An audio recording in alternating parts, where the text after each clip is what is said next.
तो अब आज के क्लास में हम लोग देखेंगे, शुरू करेंगे आज व्याकरण। क्या शुरू करेंगे? व्याकरण।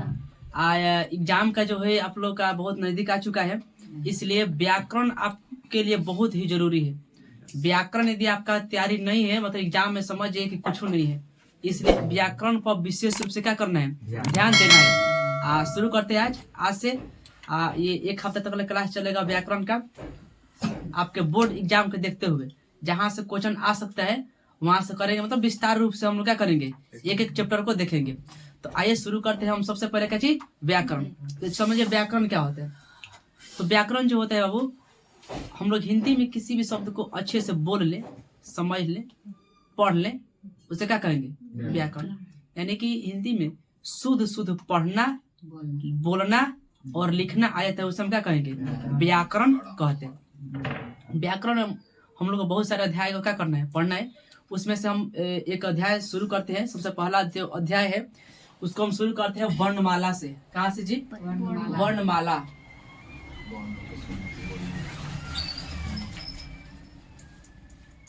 ये आपका चैप्टर रहा फर्स्ट, वर्णमाला। वर्णमाला से आपका क्वेश्चन एग्जाम में पूछता है, हमेशा पूछता है, इसलिए वर्णमाला को देख कर चलना है, अच्छा से देख कर चलना है। कहाँ से की पॉइंट होगा, कहाँ से क्वेश्चन आएगा, ये आपको इसमें बता देंगे कि यहाँ से क्वेश्चन आ सकता है। ठीक है, तो ये आपका रहा वर्णमाला। चर्चा करते हैं वर्णमाला पे थोड़ा सा। देखिए वर्णमाला किसे कहते हैं, तो देखिए यहाँ पर इसको संधि विच्छेद करेंगे तो वर्ण प्लस माला होगा। क्या होगा? वर्ण। यानी कि वर्णों के बहुत सारे समूह। क्या हुआ? वर्णों के बहुत सारे समूह, वर्ण को जोड़ेंगे तब बन जाएगा हमारा क्या चीज, वर्णमाला। जैसे हम एक शब्द लेते हैं, मान के चलिए कमल। क्या लेते हैं? कमल।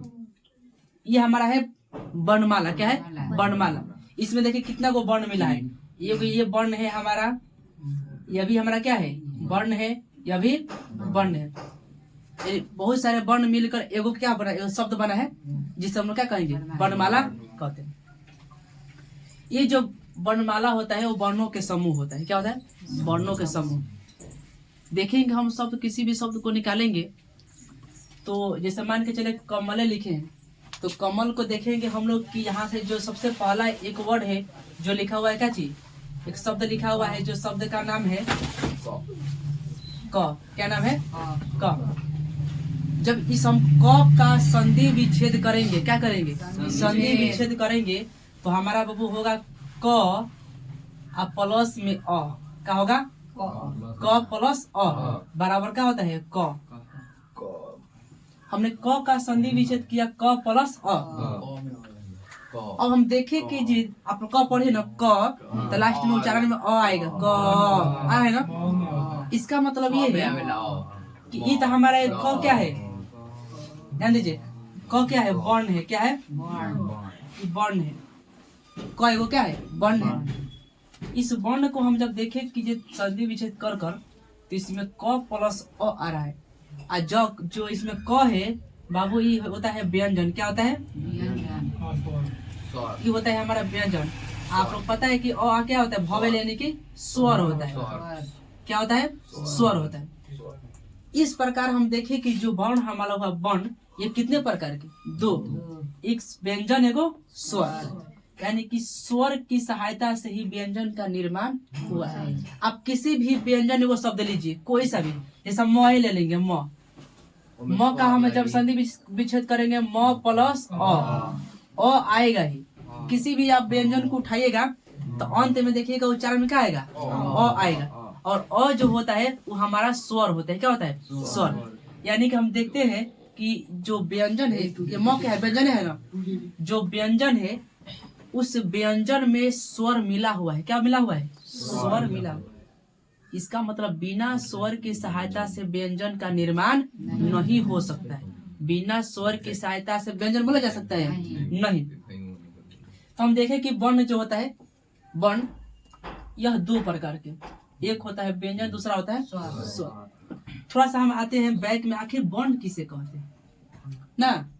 वर्ण जो होता है वो किसे कहते हैं, ध्यान समझिए। वर्ण जो होता है वो भाषा की, किसकी, भाषा की सबसे छोटी लिखित इकाई होता है। क्या होता है? लिखित, सबसे छोटी हम कहेंगे बताइए इसमें से इकाई कौन सा है, छोटी इकाई बताइए तो इसमें से कौन सा है, तब कहिएगा कि इसमें जो 3 गो शब्द मिला है, क मिला है, म मिला है, ल मिला है ना।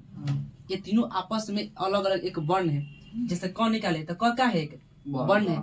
क क्या है, ये छोटी इकाई है। जैसे साइंस में आप लोग पढ़े हुए हैं कि शरीर की सबसे छोटी इकाई किसे कहते हैं, कोशिका। क्यों कहते हैं, क्योंकि कोशिका का ही शरीर क्या होता है, बना होता है, सेम टू सेम। पूछा है कमल में इकाई क्या है, तो यही सब है, क है, म है, ल है। क्यों, इसी शब्द 3 गो शब्द मिला है तो हमारा कमल का निर्माण यानी एक शब्द का निर्माण हुआ है। तो जिस शब्द से बना होता है एक शब्द को हम क्या कहेंगे, वर्ण। आज जब वर्ण को बहुत सारे वर्ण को एक जोड़ दिया जाएगा तो माला बन जाएगा, एक बड़ा शब्द बन जाएगा जिसे हम क्या कहेंगे, वर्णमाला। क्या कहेंगे, वर्णमाला।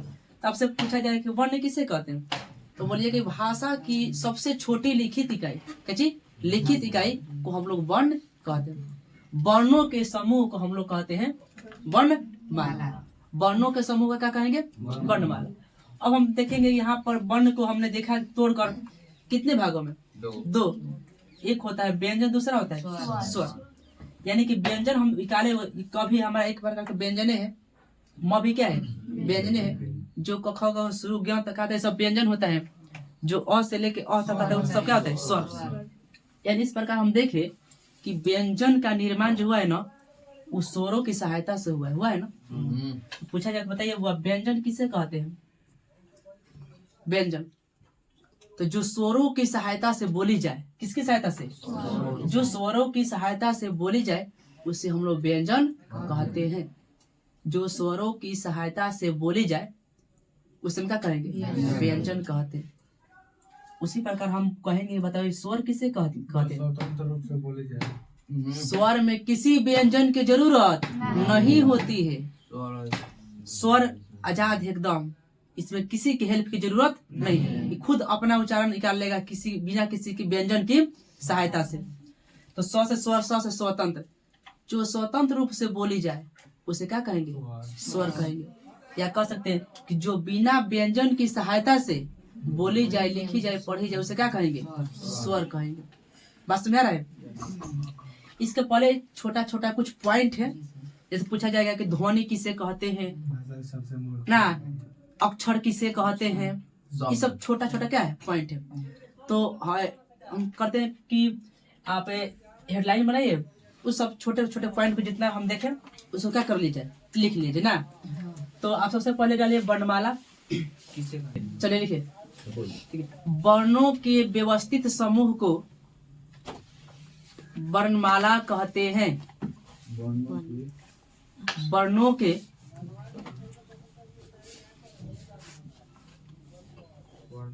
व्यवस्थित समूह को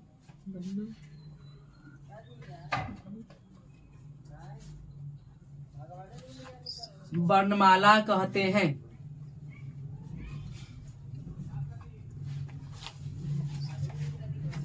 हो गया, वर्णों के व्यवस्थित समूह को वर्णमाला कहते हैं।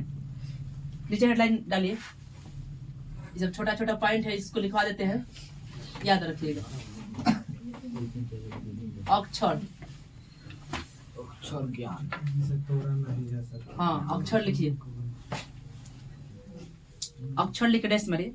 अक्षर किसे कहते हैं,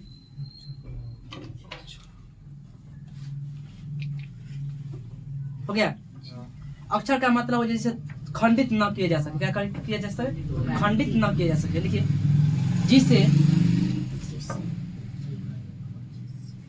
जिसे तोड़ा या मिटाया ना जा सके, जिसे तोड़ा या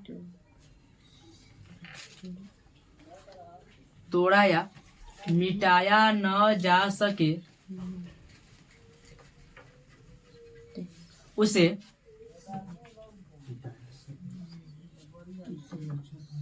अक्षर कहते हैं।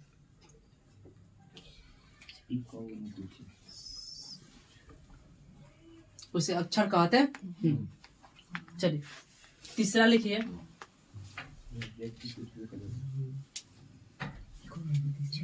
ध्वनि, साउंड।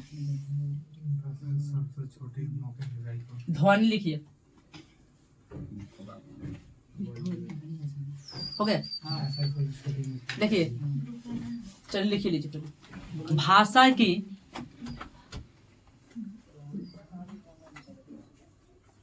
भाषा की सबसे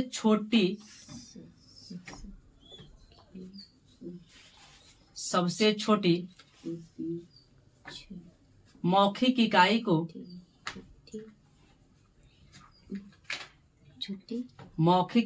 को ध्वनि कहते हैं।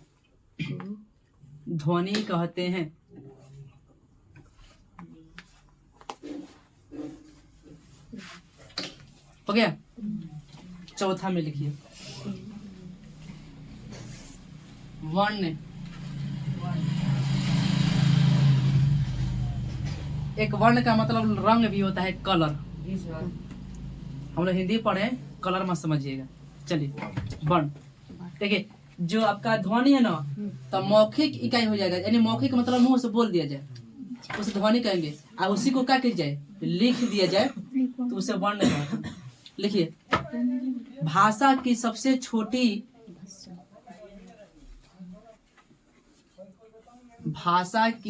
छोटी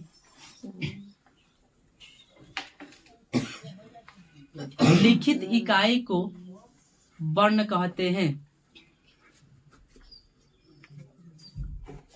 भाषा की सबसे छोटी लिखित इकाई को वर्ण कहते हैं।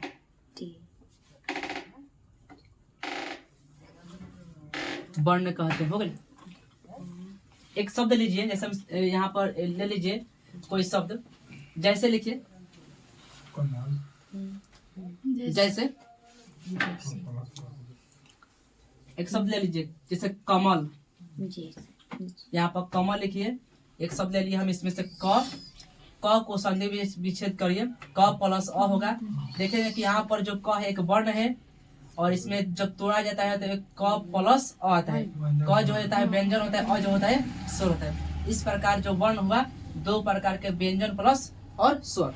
इसको लिख लीजिए बढ़िया से, इसको लिख लीजिए।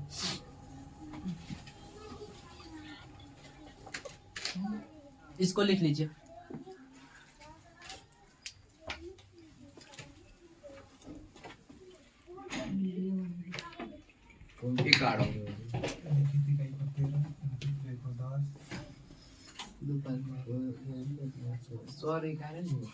चलिए हो गया। चलिए तो अब आप एक नंबर लिखिए। यहाँ पर हम स्वर से शुरू करते हैं। एक नंबर लिखिए, स्वर देकर डैश मारिए।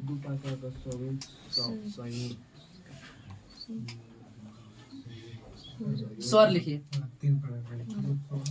स्वर क्या होता है? वो जो स्वतंत्र रूप से बोली जाए उसे स्वर कहते हैं, या बिना किसी व्यंजन की सहायता से बोली जाए उसे क्या कहेंगे? स्वर कहेंगे।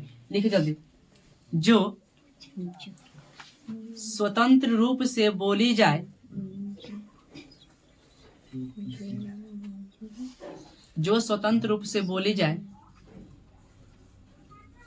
उसे स्वर कहते हैं।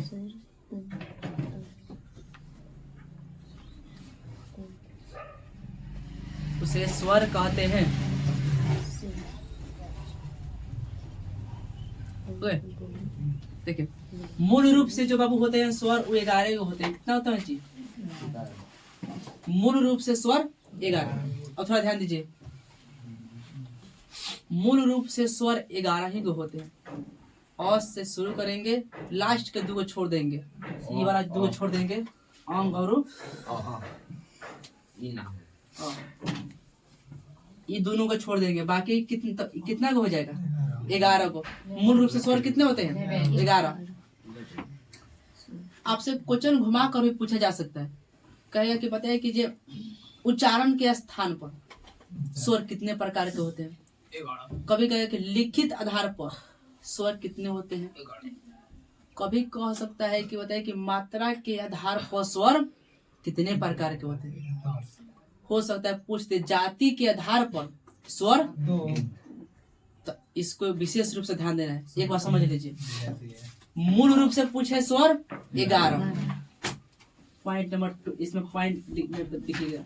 मूल स्वर जो लिखित आधार है बाबू, 13 यानी जितना लिखा जाता है लिखित, तो लिखित आधार पर 11 गो ही है और 2 को जोड़ लीजिए कितना हो जाएगा। यानी कि हम लोग कितना लिखते हैं, 13 गो अ में लिखते हैं। आपसे पूछ लिया जाए कि बताइए कि उच्चारण के स्थान पर, तो उच्चारण है 10 गो 11 गो था ना, इसमें से री को गायब कर दीजिए। री का 2 गो अर्थ र और री होता है, इसलिए उसको हटा देते हैं। तो कितना हो जाएगा उच्चारण के आधार पर 10 गो। आपसे पूछे बताइए मात्रा के आधार पर, 3 गो मात्रा के आधार पर कितना हो जी, 3 गो। दीर्घ स्वर प्लुत स्वर। हाँ, मात्रा के आधार पर एक होता है हर्ष स्वर, दीर्घ स्वर, प्लुत स्वर ना जी। आपसे पूछ लिया जाए कि बताइए जाति के आधार पर, सजातीय भी जाती है। तो जाति के आधार पर 2 जाति का बदल सजातीय और विजातीय। बस नहीं रहे तो आपसे इतना घुमाकर क्वेश्चन पूछा जा सकता है, लेकिन मूल रूप से यही पूछा जाता है। ठीक है, यही पूछा जाएगा कि मूल स्वरों की संख्या कितनी है, 11। लिखित आधार पर 13, उच्चारण 10, मात्रा 3, जाति 2। हमने के हिंदी अब पढ़ाते नहीं तो इंग्लिश काहे के बोल रहे हैं लोग। और फिर सबसे बढ़िया कि भोजपुरी में बोलिए, कोई दिक्कत नहीं है। तो देखिए 1 2 3 4 5, यानी हम लोग को 5 गो क्या करना है, जान लेना है कि 5 गो के बारे में। स्वर को कितने पार्ट में, 5 पार्ट में देख लेना है।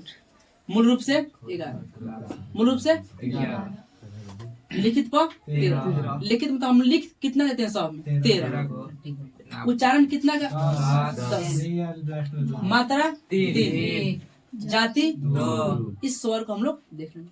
खत्म हो गया। शुरू किया जाए, हाँ, शुरू कीजिए। चलिए। तो लिखिए, पॉइंट बनाकर लिखिए कि नीचे से मूल रूप से 11 स्वर होते हैं। लिख दे वाली हम देखिए दे। शुरू कीजिए फटाफट। मूल रूप से मूल 11, लिखित 10 देते, लिखित मूल रूप से स्वर लिखित 13, 11 होते हैं।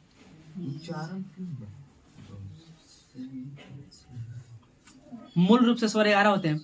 कौन कौन छोड़िएगा जी, इस दोनों और जैसे लिखिए, जैसे लिखकर और से शुरू कीजिए, इस दोनों को छोड़ दीजिएगा, बाकी 11 को हो जाएगा खुद है। पूरा लिख लीजिए, और से लेके औ तक लिख लीजिए फटाफट। और से औ तक लिखिए। चलिए, लिखित में पूरा लिख दीजिए।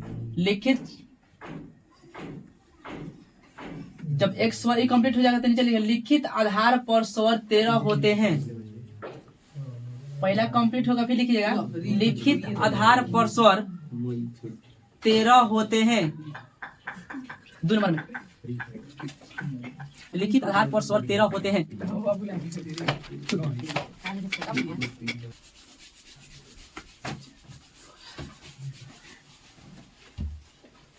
हम देखेंगे मात्रा के आधार पर जो स्वर 3 गो होते हैं कौन कौन। ये तो आपका हो गया 11 गो, अंक छोड़ दीजिए, 11 गो हो गया। ये आपका 13 गो हो जाएगा, इस दोनों को जोड़ लीजिएगा 13 गो।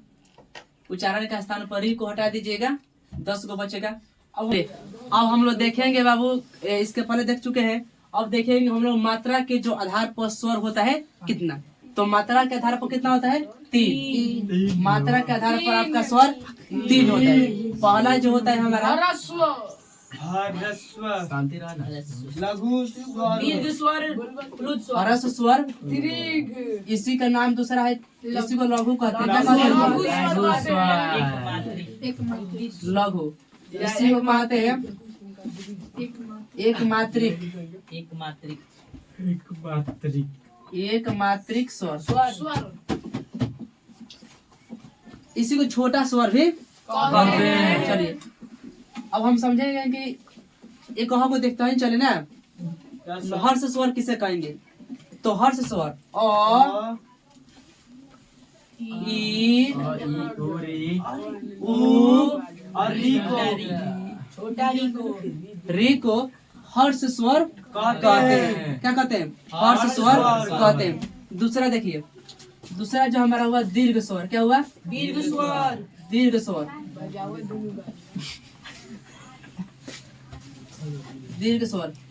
दीर्घ स्वर को हम लोग द्विमात्रिक स्वर भी कहते हैं। क्या कहेंगे जी?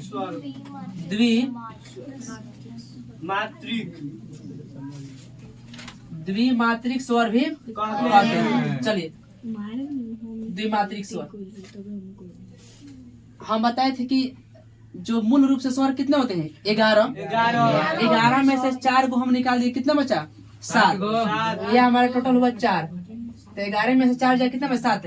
बताइए कौन कौन सा बचा हुआ है? बड़ी ई, बड़ा ऊ, ए,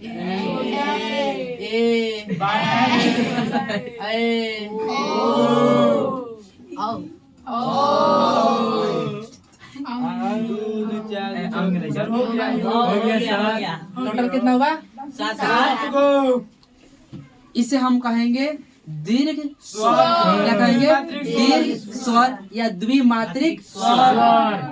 दूसरा कंप्लीट। अब हम देखते हैं तीसरा।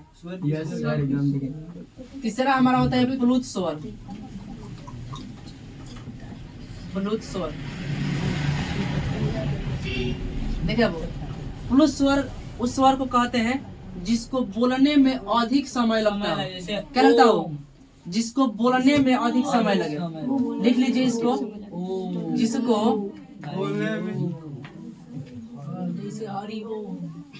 बोलने में अधिक समय लगे और लिखने में एक शब्द में लिखा जाए। अधिक समय एक शब्द में ना लिखे। जिसको बोलने में अधिक समय लगे उसे क्या कहेंगे? प्लुत स्वर कहते हैं। जैसे ओम,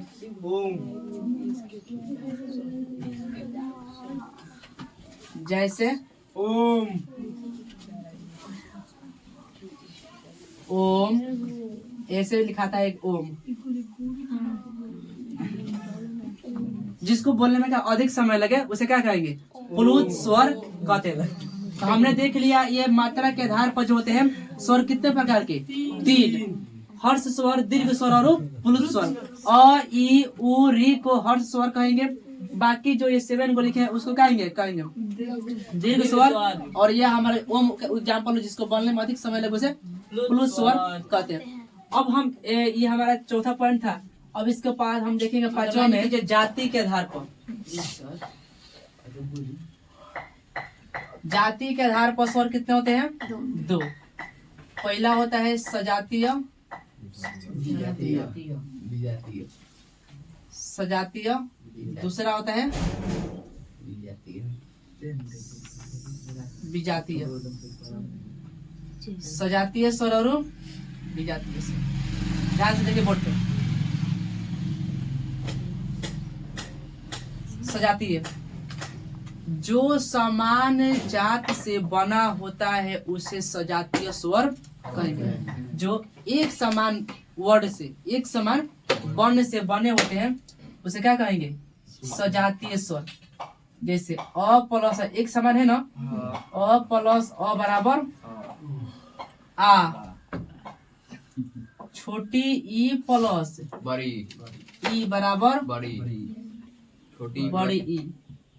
छोटा उ प्लस छोटा बड़ा उ बराबर बड़ा।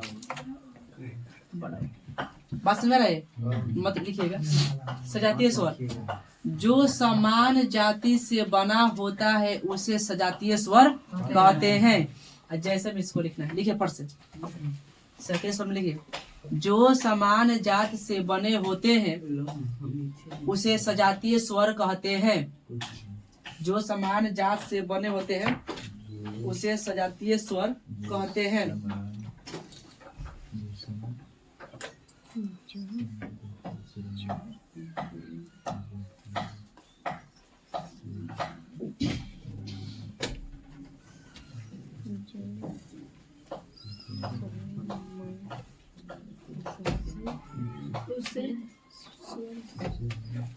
बोर्ड पर लिखो बस सजातीय स्वर कहते हैं।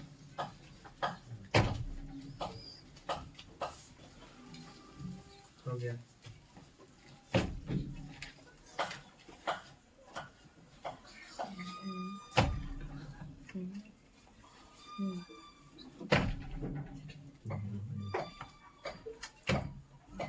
हो गई कंप्लीट। देखिए चलिए लिखिए विजातीय में, जो अलग जात से बने होते हैं उसे विजातीय स्वर कहते हैं। जो अलग जात से बने होते हैं उसे विजातीय स्वर कहते हैं।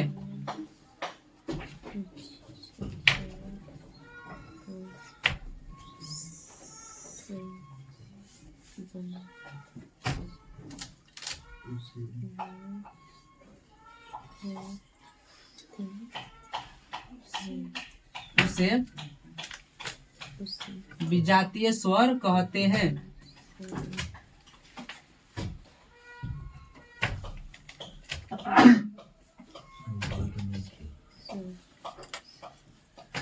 हो गया विजातीय स्वर। जो अलग जात से बने होते हैं उसे विजातीय स्वर कहते हैं। जैसे I think that's it. Hmm